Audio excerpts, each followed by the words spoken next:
कभी घर के खाली बरामदे में, कभी दीवारों पे लगी तस्वीरों में। सदियां बीत गई तेरे इंतजार में, तू खो गई है न जाने किस अंधकार में। तेरी याद मुझे रुलाती है, पर एक लौ है मेरे अंदर जो मुझे उठाती है। मैं चलती हूँ, भागती हूँ, आज भी तुझे ढूंढती हूँ। एक बच्चा जब गायब होता है तो उसका परिवार उसे ढूंढने के लिए हर मुमकिन कोशिश करता है, और दूसरी तरफ वो बच्चा न जाने कितने अत्याचारों से गुजरता है। एनसीआरबी की 2019 के रिपोर्ट के मुताबिक लगभग 1,19,617 बच्चे लापता हुए थे। मतलब 327 बच्चे हर दिन। 10 साल के अंतराल में इनमें से काफी बच्चे खोज लिए गए, पर तकरीबन 48,000 बच्चे अभी भी गायब हैं। हमने आज तक गुमशुदा बच्चों की कई कहानियां देखी, लेकिन आज का केस ऐसा है जिसमें एक बच्ची गुमशुदा हुई, लेकिन पुलिस प्रशासन को यह समझ में नहीं आ रहा था कि कोई उस बच्ची को ढूंढना भी चाहता है या नहीं। नमस्कार, मैं सोनाली कुलकर्णी क्राइम पेट्रोल सतर्क के इस नए अध्याय में आपका स्वागत करती हूँ।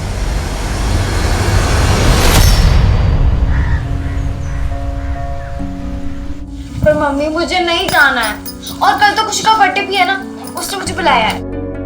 दिव्या, सिर्फ एक ही हफ्ते की बात है, तुम खुशी को सॉरी बोल दे। लेकिन मम्मा दिव्या, ये ले बेटा तेरे लिए नई फ्रॉक। नई फ्रॉक?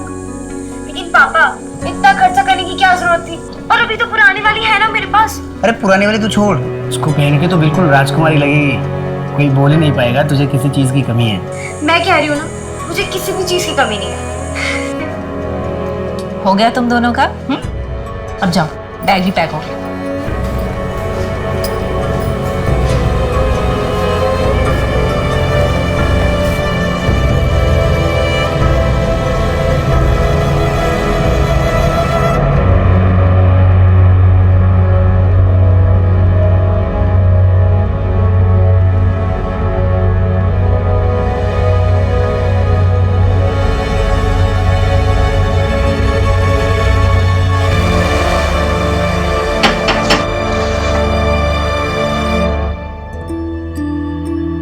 आओ बेटा।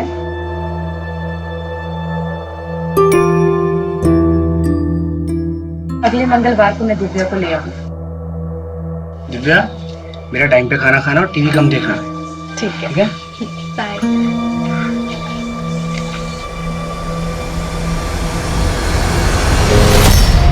अम्मी, मैं एक दिन और रुक जाऊं प्लीज। बेटा, तुम्हारी मम्मी हम दोनों की पिटाई करेंगी।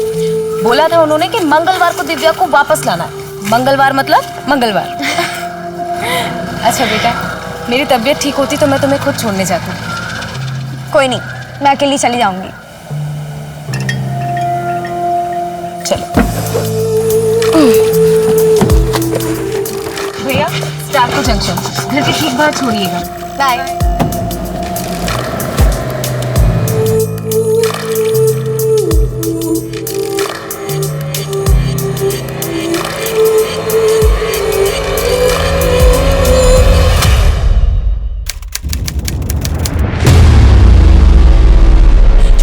फरजाना, वो मेरी दिव्या को अकेला छोड़ ही नहीं सकती। उसने मेरी दिव्या को कहीं छिपा के रखा है। शांत हो जाइए, पहले मुझे सब कुछ ठीक से बताइए क्या हुआ। साहब मैं बोलता हूँ आपको, हमारी बेटी है दिव्या, वो फरजाना के घर पे गई थी और आज वापस लौटने वाली थी, पर अभी तक पहुंची नहीं है साहब। क्या उम्र होगी उसकी? मेरी बेटी सिर्फ 13 साल की। ये फरजाना क्या लगती है आपकी? आप इतने सवाल क्यों पूछ रहे हैं? उस फरजाना को उठाइए और जेल में डाल दीजिए, तब बताएगी कि उसने मेरी बेटी दिव्या को कहाँ छिपा के रखा है। देखिए मैडम, हम ऐसे ही किसी को उठाकर जेल में नहीं डाल सकते, हमें अपने तरीके से काम करने दीजिए। आपकी बेटी दिव्या फरजाना के घर क्यों गई थी? सर, मेरी तबीयत ठीक नहीं थी, इसलिए मैं दिव्या को छोड़ने नहीं गई थी। ये प्रणय और सुनीता झूठ बोल रहे हैं, उन्होंने ही मेरी दिव्या को गायब किया। लेकिन क्यों? ये सवाल मुझे और मेरी टीम को हर वक्त परेशान कर रहा था। इस केस को सुलझाना उतना आसान नहीं था जितना दिख रहा था। इस केस ने हमारे सोचने समझने के तरीके को ही बदल दिया। इस केस की शुरुआत से ही हमारे जहन में एक सवाल था कि आखिर उस दिन हुआ क्या था, कौन सच की चादर ओढ़ के हमसे झूठ बोल रहा था। यह हमारे सबसे मुश्किल केसेस में से एक था। सच को साबित करना तो दूर की बात थी, सच को समझने के लिए भी हमारे पास एक भी सबूत नहीं था।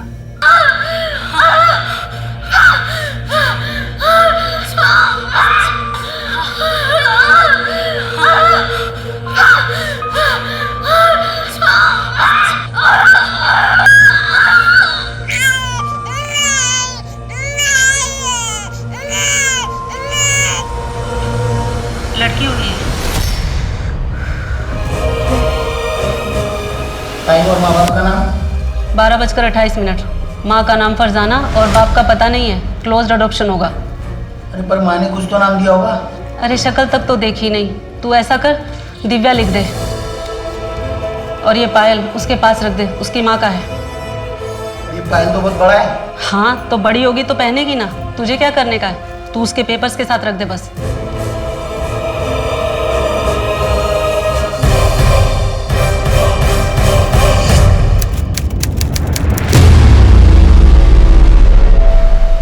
देखो बेटा, अच्छा बर्ताव करना। अगर उन लोगों को तुम पसंद आ गई तो तुम्हें एक अच्छा परिवार मिल जाएगा। पसंद आऊंगी तब ना। अरे क्यों नहीं पसंद आओगी? इतनी अच्छी तो हो तुम। अगर मैं अच्छी होती तो मेरे मम्मी पापा मुझे यहाँ क्यों भेजते?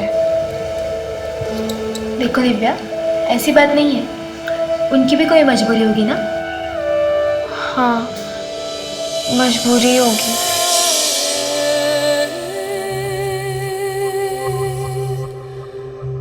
अच्छे से रहना और बीच बीच में मिलने भी आना। बाय।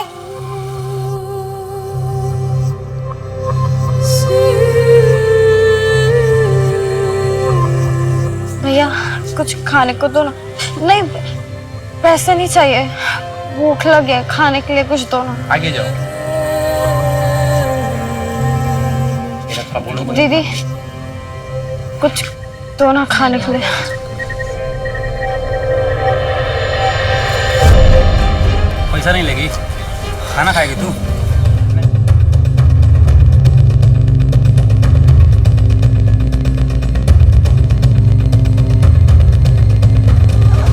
पूरे ऑर्फनेज में सबसे शांत लड़की है दिव्या। एक एनजीओ के साथ मिलकर हम ही ने रेस्क्यू करवाया था। कहाँ से? एक बेगिंग रैकेट था। फेक अडॉप्शन में ट्रैफिक हो गई थी। तो क्या हुआ?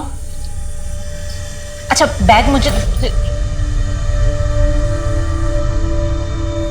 बेटा देखो मैं तुम्हारे लिए क्या लाया हूँ। कलर पेपर, ये स्केच पेन और ये पेंसिल बॉक्स तुम्हारे लिए। रख लो। अरे रख लो बेटा तुम्हारे। दिव्या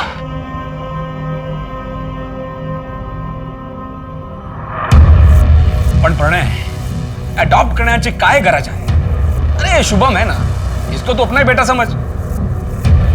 पर भाऊ शुभम तो है ही, एक बच्चा और रहेगा घर में तो सुनीता का भी मन लगा रहेगा। कुछ भी कर, पर एक बात का ध्यान रख, मैं मेरे बेटे का हक किसी और को मारने नहीं दूंगा। हाँ ठीक है, अगर वो तेरा खून होता तो मेरे को कोई फर्क नहीं पड़ता, पर अपनी खानदानी प्रॉपर्टी में मैं किसी और को हिस्सा लेने नहीं दूंगा। ऐसे लोग क्रिमिनल बनते हैं और ये तो पता नहीं किसका गंदा खून है। ओ भाऊ ऐसा बोलो नको। हाँ मैं आपकी इज्जत करता हूँ इसलिए बताने आया था, परमिशन लेने नहीं आया था आपसे। चल सुनीता लिख तो अभी। एक मिनट प्रणव, भाव क्रिमिनल गंदी परवरिश से बनता है और मैं अपने बच्चे की परवरिश आपकी तरह बिल्कुल नहीं करूंगी। चलो प्रणव। मन तो बेटे का था, पर कोई नहीं, बेटी सही।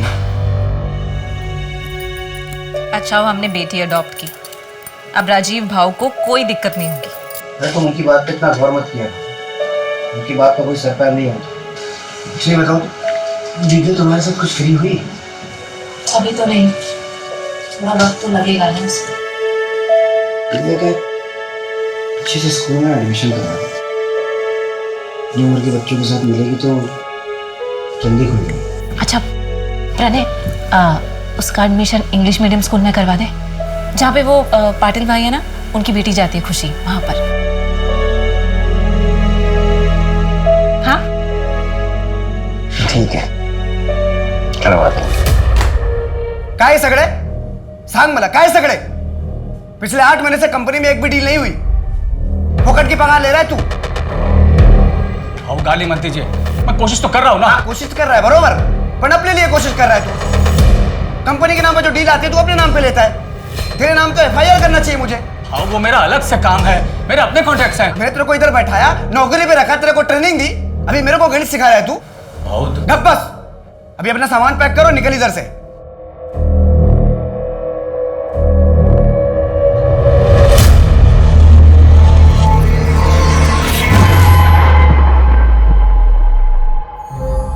दिव्या,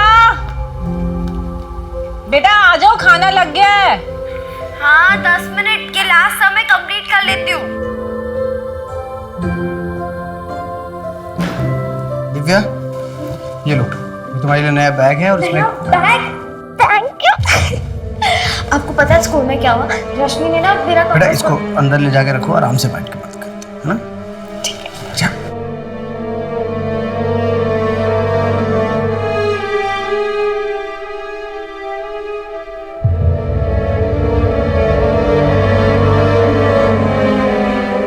अच्छा, मैं क्या सोच रही थी कि दिव्या का एडमिशन किसी सस्ते स्कूल में करवा दें। उससे क्या होगा? एडमिशन की फीस भी कम होगी और खर्चा भी कम होगा। ये बात तो दिव्या को अडॉप्ट करने से पहले सोचनी चाहिए थी सुनीता। मुझे क्या पता था कि बाद में हालात इतने खराब हो जाएंगे। कोई जरूरत नहीं स्कूल चेंज करने का। मैं कोशिश कर रहा हूँ, कुछ ना कुछ हो जाएगा। और मैं देखते जी। आप सुनीता मात्रे हैं? हाँ जी, बोलिए। दिव्या है क्या? आप कौन? मैं दिव्या की अम्मी।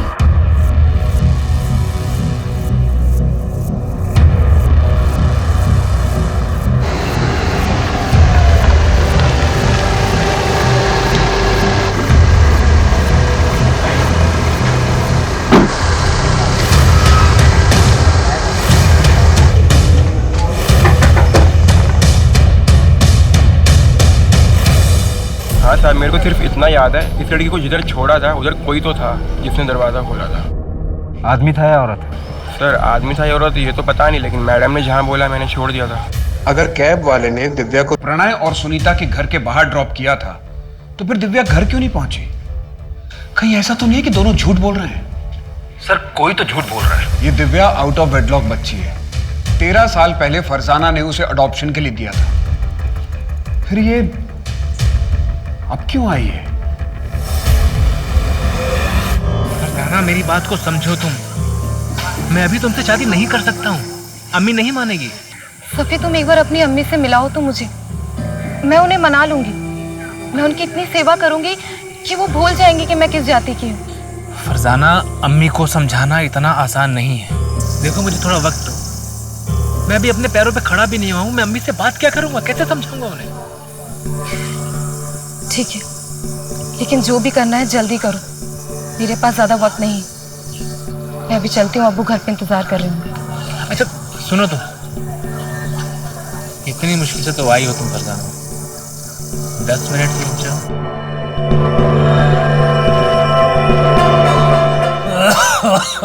अब्बा, मैं आपके लिए दवाइयाँ ले आई हूँ। चलिए। मुर्तजा फिर से आया था। वो बिना दहेज निकाह करने को तैयार है। उसकी बस एक ही शर्त है कि निकाह के बाद नकाब पहनना होगा। अब्बा, वो होता कौन है शर्त रखने वाला? मुझे निकाह नहीं करना। अब दवाई पीजिए। बहुत डर लग रहा है, पुलिस आएगी तो बाल की खाल निकालेगी। कहीं घबराहट में मुंह से कुछ निकल गया तो क्या करूं? निकल जाऊं क्या? ठीक है।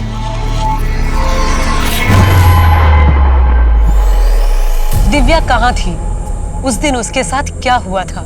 ये केस पुलिस के लिए बहुत मुश्किल साबित हुआ, न सिर्फ इसलिए कि उनके पास कोई ठोस सबूत नहीं था, बल्कि इसलिए भी कि इस कथा के मुख्य पात्र ही ईमानदार नहीं थे।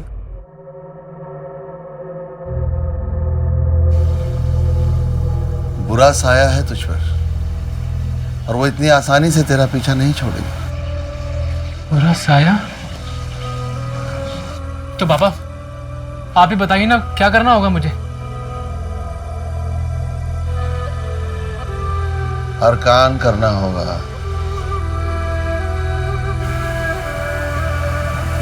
35 दिनों तक इसका सेवन कर, तेरी सारी बलाएं फना हो जाएंगी।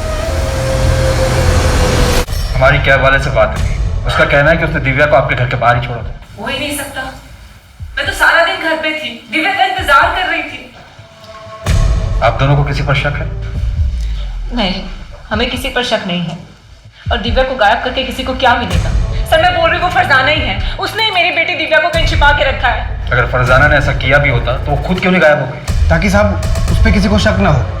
और देखिए ना, हो भी वैसा ही रहा। आपको उस पर नहीं, हम पे शक हो रहा है। साहब हम झूठ क्यों बोलेंगे? वो तो हम पता कर लेंगे कौन और क्यों झूठ बोल रहा है।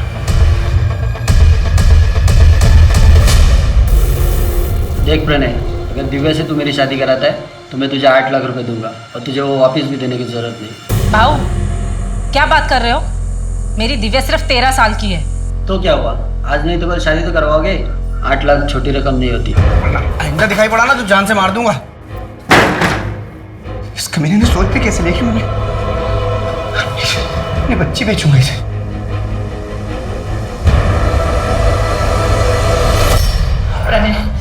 प्रणय मुझे मेरी दिव्या चाहिए। हम ऐसा करते हैं, हम फरजाना के घर जाते हैं, उससे बैठकर बात करते हैं, जो भी प्रॉब्लम है ना उसको सुलझाते हैं, लेकिन मुझे मेरी दिव्या चाहिए। दिव्या चाहिए मुझे मेरी।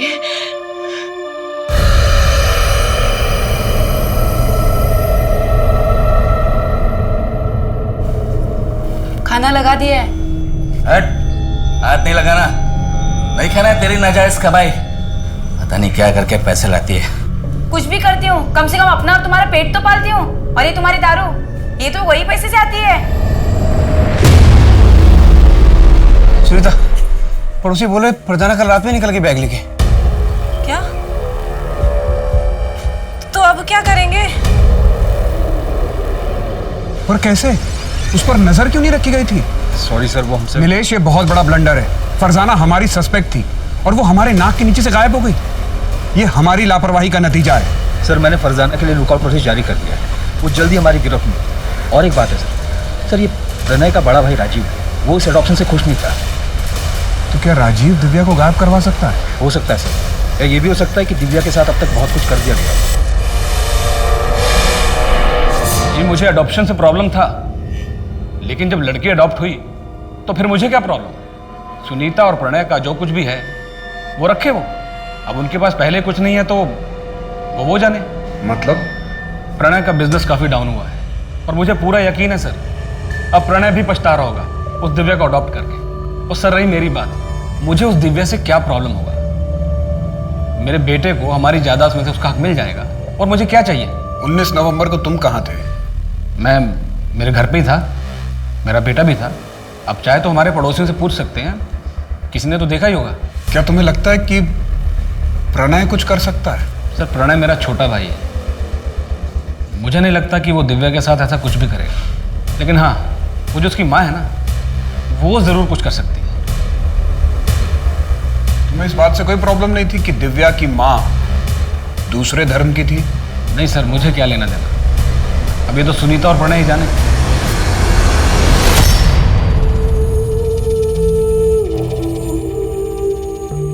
पापा ये देखो मैंने आपके लिए बनाया। Happy father's day.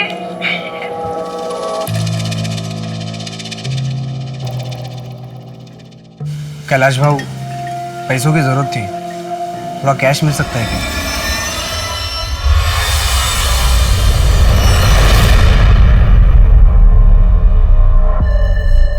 कहीं तुमने ही दिव्या को? सुनीता, दिमाग खराब हो गया तुम्हारा? इतना गिरा हुआ इंसान नहीं हो कि पैसों के खातिर अपनी बच्ची को बेच दूं। मेरी मजबूरी मेरी बच्ची से बढ़ के नहीं है। और जितना प्यार तुम करती थी उतना मैं भी करता था दिव्या से। करता था मतलब? मेरी दिव्या भी जिंदा है।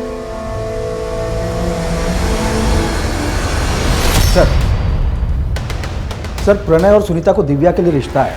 कैलाश वागले नाम का एक आदमी है, यहाँ गोवा में 3 रिजॉर्ट है उसके, और 8 लाख रुपए में बात भी तय हुई। पहले तो प्रणय ने उसे धक्का मार कर निकाल दिया, लेकिन अपने खबरी जग्गू ने पता किया ये प्रणय दोबारा कैलाश से मिला था, शायद डील कर ली। तो क्या ये चाइल्ड मैरिज का केस है? कहीं ऐसा तो नहीं कि प्रणय ने मौके का फायदा उठाया ताकि सबको ये लगे कि ये सब कुछ फरजाना ने किया है? और ये भी हो सकता है कि प्रणय और फरजाना दोनों मिले हों। ये फरजाना इंदौर से है ना? जी सर, उसका एड्रेस भी हमारे पास, मेरी लोकल पुलिस से बात भी हुई है। नहीं नीलेश, तुम खुद इंदौर जाओ और इस फरजाना की कुंडली निकालो। 1 महीना बीत गया है और हमारे पास दिव्या की कोई खबर नहीं।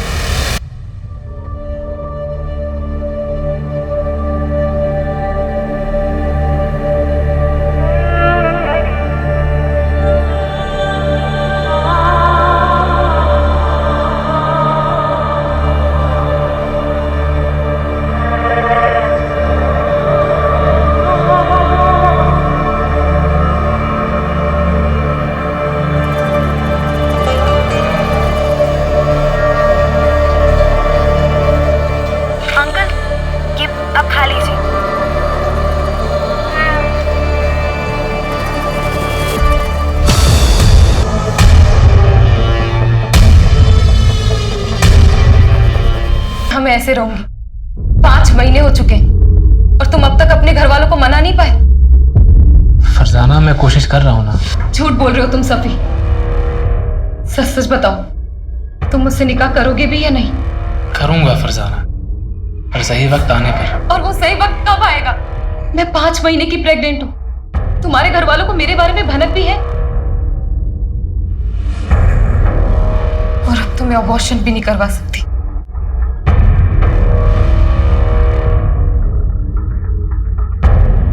और कब तक यहाँ रहना होगा? फरजाना, जब तक पुलिस मामला रफा दफा नहीं कर देती है तब तक।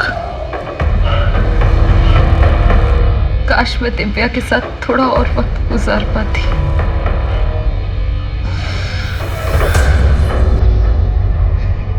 सर, फरजाना ने यहाँ गोवा के मृणाल नर्सिंग होम में दिव्या को जन्म दिया और उसी दिन अडॉप्शन के लिए भी दे दिया।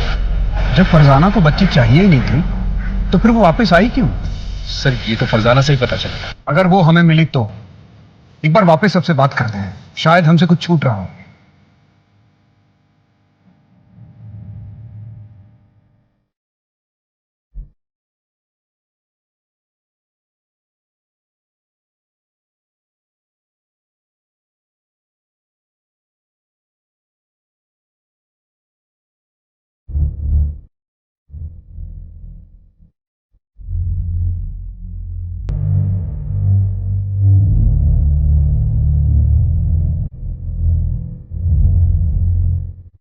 कहीं कुछ नहीं मिला।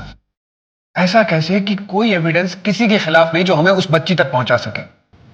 सर, अब तक तो पता नहीं दिव्या को कहां से कहां ले जाएगा। पता नहीं अब तक ये बच्ची जिंदा होगी भी या नहीं।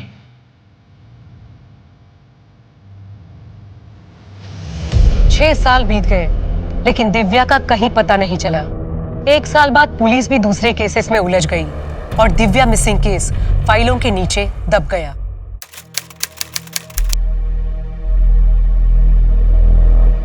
तुम अभी तक तैयार नहीं हुए? ये भगवान, ये नाश्ता करो। तुम्हारा रोज का नाटक है, ट्यूशन के लिए भी लेट हो जाते हो। अरे कोई बात नहीं, मैं ड्रॉप कर दूंगा। हाँ, तुम्हारे इसी लाड प्यार ने ना इसको बिगाड़ के रख दिया। दूध भी पियो। मेरा राजकुमार है ये। तू खा बेटा, आराम से खा। डैडी तुझे ड्रॉप करेंगे आज। दूध भी पियो। आज की सबसे बड़ी खबर, सुप्रीम कोर्ट का फैसला। अब बेटियां भी होंगी अपने पिता की संपत्ति में बराबर की हकदार। इंडिया की हिस्ट्री में एक लैंडमार्क जजमेंट। अब बेटियां भी होंगी अपने पिता की संपत्ति में बराबर की हकदार। मैं मेरे बेटे का हक किसी और को मारने नहीं दूंगा। हाँ ठीक है, अगर वो तेरा खून होता तो मेरे को कोई फर्क नहीं पड़ता। अच्छा हो हमने बेटी अडॉप्ट की। अब राजीव भाव को कोई दिक्कत नहीं होगी।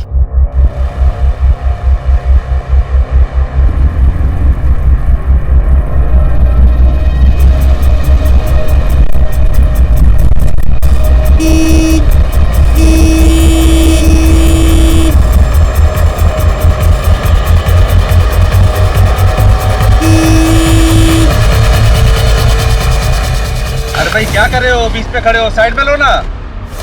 आओ, गाड़ी बंद पड़ गई है बाबू। अरे गाड़ी खराब हो गई है तो साइड में लो ना, बीच में। इंपोर्ट एक्सपोर्ट का बिजनेस है, बड़ा आदमी और पॉलिटिकल कनेक्शन भी बहुत स्ट्रांग थे। तभी ऊपर से प्रेशर आ रहा है। गाड़ी में नेम प्लेट भी नहीं है। कमल, ये स्टिकर देख रहे हो? कॉमन नहीं है। मैंने इस स्टिकर और बाइक की फोटो सर्कुलेट करवा दी। पता करो कि कहाँ प्रिंट हुआ था और किसने करवाया था। विक्टिम के बारे में और कोई डिटेल? सर, सुरेश कांबले का ज़्यादातर बिजनेस कैश में होता था। बैंक में पैसा जमा करने जा रहा था। इतना बड़ा आदमी खुद कैश जमा करवाने जा रहा था? पैसों को लेकर वो किसी पर भरोसा नहीं करता था। फैमिली में और कौन कौन है? वाइफ पुष्पा कांबले और बेटा धीरज। वाइफ तो यहीं गोवा में और बेटा अमेरिका में पढ़ाई कर रहा है। बड़ा आदमी था तो दुश्मनी कई लोगों से रही होगी। कमल, कहीं ऐसा तो नहीं कि ये रॉबरी हमें गुमराह करने के लिए हो, जबकि असली मोटिव सुरेश को रास्ते से हटाना ही हो? सर, वो एंगल भी हम खंगाल रहे हैं, लेकिन मॉडस ऑपरेंडी जगत सिंह कैसी है? जगत कौन? मुंबई वाला?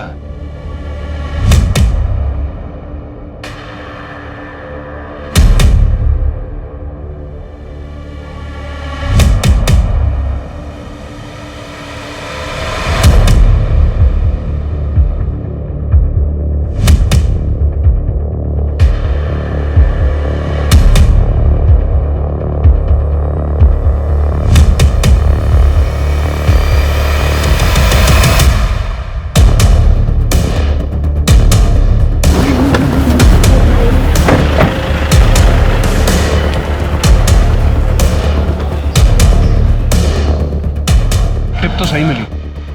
जग्गू को फोन कर। हाँ जग्गू, स्कूटर तो मिल गई है। वो दोनों कहाँ पर है? आप रेस्टोरेंट में आ जाओ, यहाँ दोनों चिल मार रहे हैं।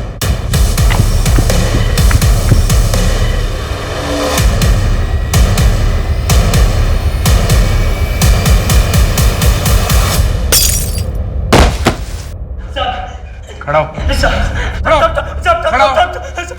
अपना मुंह खोल और बता किसके कहने पे मारा सुरेश कामले को। बोल। नहीं जानता मैं किसी सुरेश कामले को। नहीं जानता? अच्छा, अब तुम दोनों को कोई नहीं जानेगा। कमल, इन दोनों की ऐसी हालत करो कि इन दोनों को कोई पहचान न सके।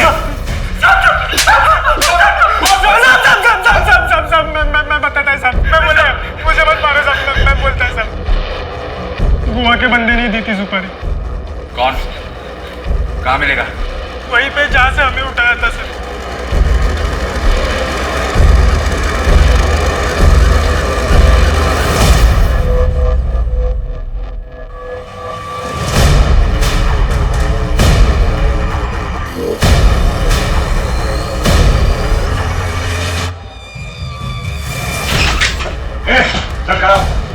क्या कर रहा?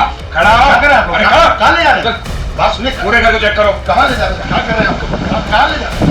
मेरी बात सुनिए।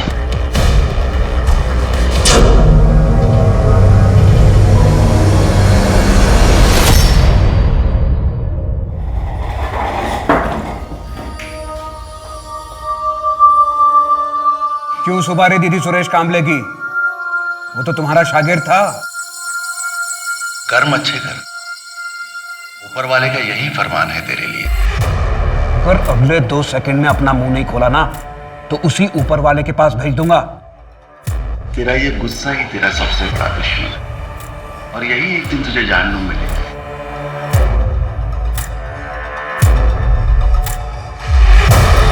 उच्च रक्तचाप की समस्या है तुझे। मैं इंसान को देखकर ही उसकी बीमारी का पता लगा लेता हूं। तुम्हारे जबड़े में दर्द है? मैं भी इंसान को देख के उसकी समस्या बता देता हूं। बता, इतना कैश कहां से आया तेरे पास? बहुत सारे शागिर्द हैं मेरे, खुशी से भेंट चढ़ाते रहते। सर ये चमत्कारी बाबा तो बहुत पहुंची हुई चीज है। रहता तो एक छोटी सी झोपड़ी में, पर यहाँ गोवा से लेकर इंदौर तक बड़ी बड़ी बिल्डिंगों में इन्वेस्टमेंट है इसका, और सब कैश में। एक काम करो, एक लिस्ट निकालो कि इस बाबा ने कहां कहां इन्वेस्ट किया है। सर मैंने ऑलरेडी निकाला। ये देखिए सर, ज्यादातर हॉस्पिटल्स और नर्सिंग होम में इन्वेस्टमेंट किया है। कहीं ऐसा तो नहीं कि इस बाबा और सुरेश कामले के बीच में पार्टनरशिप हो? क्योंकि इसके अलावा तो और कोई मोटिव नजर नहीं आ रहा। सर ऐसा तो अब तक कुछ सामने नहीं आया, और बाबा को जिस अड्डे से अरेस्ट किया गया था वहाँ पे जो पैसे मिले थे वो सीरियल नंबर से, मतलब साफ है ये सारे पैसे किसी एक ही आदमी ने दिए। कहीं ऐसा तो नहीं कि बाबा को किसी और ने सुपारी दी और बाबा ने आगे सुपारी दे दी? इसे जानते हो? इसे जानते हो?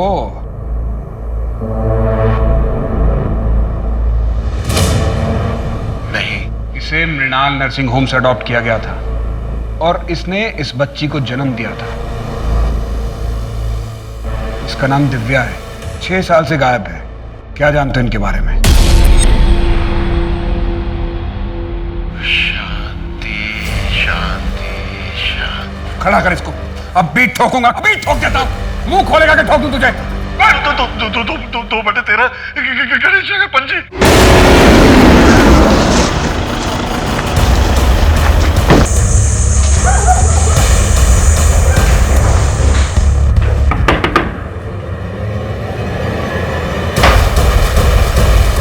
खत्म हुआ चूहे बिल्ली का खेल। बहुत साल घुमाया तुमने। फरजाना, मेरे पास एक प्लान है, सुनो, बैठो, ध्यान से सुनना। हम एक काम करते हैं कि हम ये बच्चा एक अस्पताल में दे देते हैं। क्या बोल रहे हो तुम सफी? मैं अपना बच्चा किसी को नहीं दूंगी। फरजाना मेरी बात ध्यान से तो सुनो। देखो, एक चमत्कारी बाबा की वजह से मुझे एक अस्पताल के बारे में पता पड़ा है। हम ये बच्चा वहां दे सकते हैं, वही बच्चा रख लेंगे और डिलीवरी होने तक तुम भी वहां रह सकती हो। हम जब निकाह कर लेंगे फिर ये बच्चा वापस ले लेंगे। और ना ही मेरा सफ़ी से कभी निकाह हुआ और ना ही मैं अपनी बच्ची को ले पाई।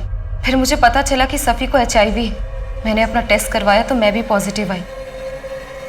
मौत को इतने करीब से देखने के बाद मेरे अंदर की ममता जाग गई। सोचा बची कुची जिंदगी अपनी बच्ची के साथ गुजार पाऊं, पर दिव्या आप कहाँ है? क्या? क्या वो जिंदा है?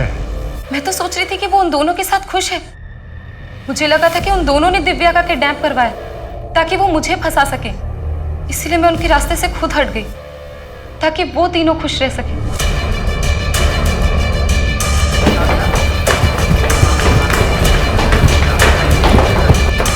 पूरे नर्सिंग होम को सर्च करो। अगर और फोर्स की जरूरत है तो और फोर्स मंगा लो।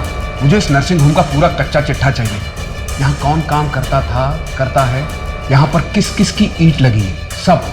जी सर, लेकिन सर हम किस बेस पर इन्वेस्टिगेशन कर रहे हैं? इस नर्सिंग होम में कुछ तो है नीलेश। ये सिर्फ एक कोइंसिडेंस नहीं हो सकता। सर ये देखिए सारी फाइल में क्या क्या है।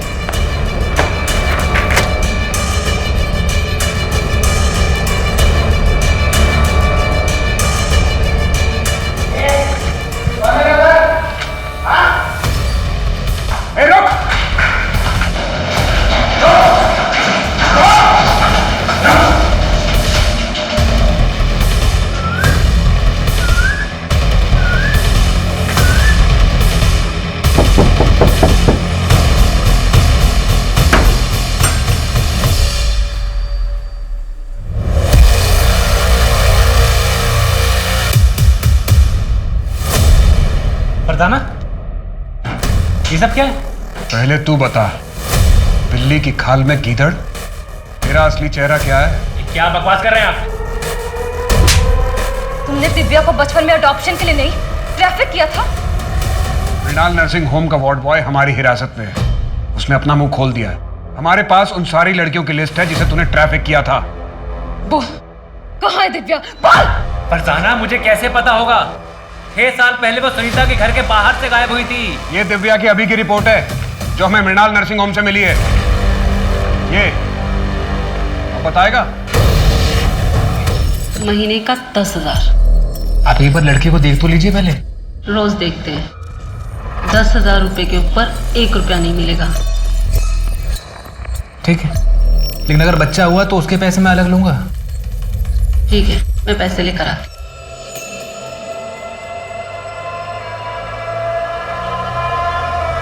इसका नाम गौरी है। जाओ। दिव्या मुझे कभी नहीं चाहिए। वो अनचाही बच्ची थी।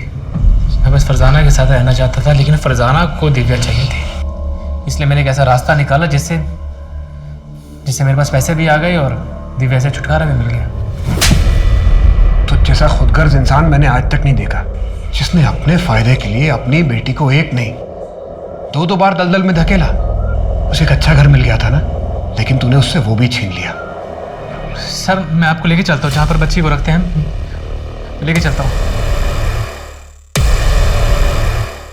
सर यहीं पर है। कहाँ पे? दिव्या! दिव्या!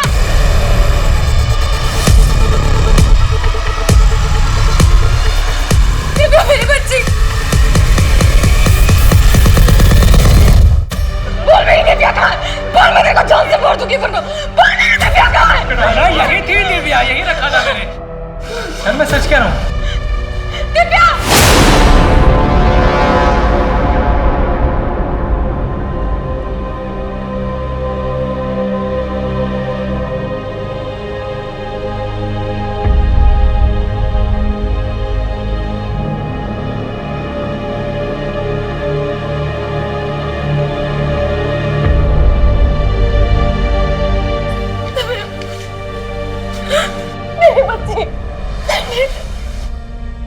मुझे तुम लोगों से अब कोई लेना देना नहीं है। लेकिन बेटा, मैंने कुछ नहीं किया है। मैं कुछ भी नहीं जानती थी।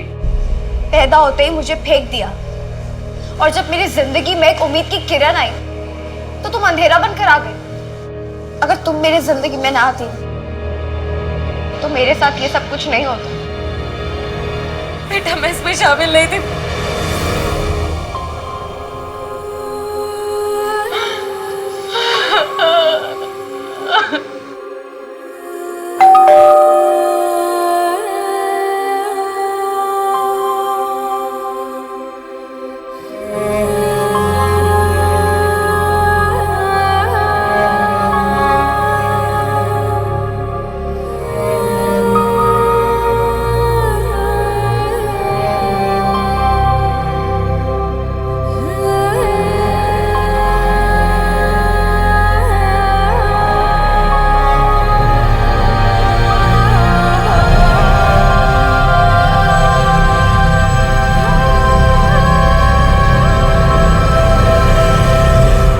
सर, मृणाल नर्सिंग होम को सील कर दिया गया।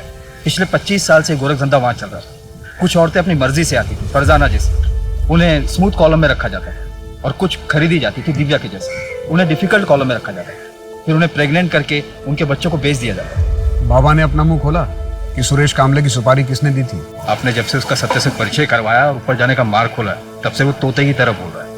उसने बताया कि सुरेश की सुपारी उसके बेटे धीरज ने दी थी अमेरिका से। सर, मैंने अमेरिकन एम्बेसी में बात की और प्रत्यार्पण के लिए भी रिक्वेस्ट डाली। नीलेश, इस दुनिया में कैसे कैसे लोग हैं। एक बेटी बिना माँ बाप के इस दुनिया में कितना कुछ झेलती है, और एक बेटा जिसे उसके बाप ने दुनिया के सारे सुख चैन दिए, वो अपने बाप की हत्या करवा देता है। सर, आप दिव्या को कभी भूले ही नहीं थे ना? कभी नहीं। कुछ केसेस एक दरार छोड़ जाते हैं, ये भी उनमें से ही एक था। वैसे दिव्या की काउंसलिंग शुरू हो गई है। होपफुली उसे वैसी जिंदगी मिलेगी जैसी वो डिजर्व करती है। शफीक खुदगर्जी में इतना अंधा हो गया था कि उसने अपनी ही बेटी का सौदा 2 बार कर दिया, क्योंकि उसके लिए वो अनचाही थी। लेकिन इस सब में दिव्या की क्या गलती थी? इस केस को सुलझाने के बाद पुलिस ने 128 औरतों और बच्चों को उस ट्रैफिकिंग रैकेट से बचाया जो अलग अलग शहरों में चलाया जा रहा था। इस केस में 6 साल होने के बावजूद पुलिस दिव्या को नहीं भूली थी, और अंत में पुलिस ने दिव्या को इस दलदल से निकाल दिया जहां उसके अपनों ने उसे धकेला था। आज दिव्या सुनीता, प्रणय और अपने छोटे भाई के साथ रह रही है। हम आशा करते हैं कि दिव्या जल्द इस सदमे से उभरे और एक खुशहाल जिंदगी जिए। अब मैं सोनाली कुलकर्णी आपसे विदा लेती हूँ। फिर मिलेंगे एक ऐसे ही चौंका देने वाले केस के साथ क्राइम पेट्रोल सतर्क, जस्टिस रीलोडेड में। तब तक अपना और अपने परिवार का ख्याल रखिए। आप जानते हैं कि हम सब एक मुश्किल दौर से गुजर रहे हैं। कृपया मास्क पहने, समय समय पर हाथ धोते रहें और उचित दूरी बनाए रखें। देखते रहिए क्राइम पेट्रोल सतर्क। जय हिंद।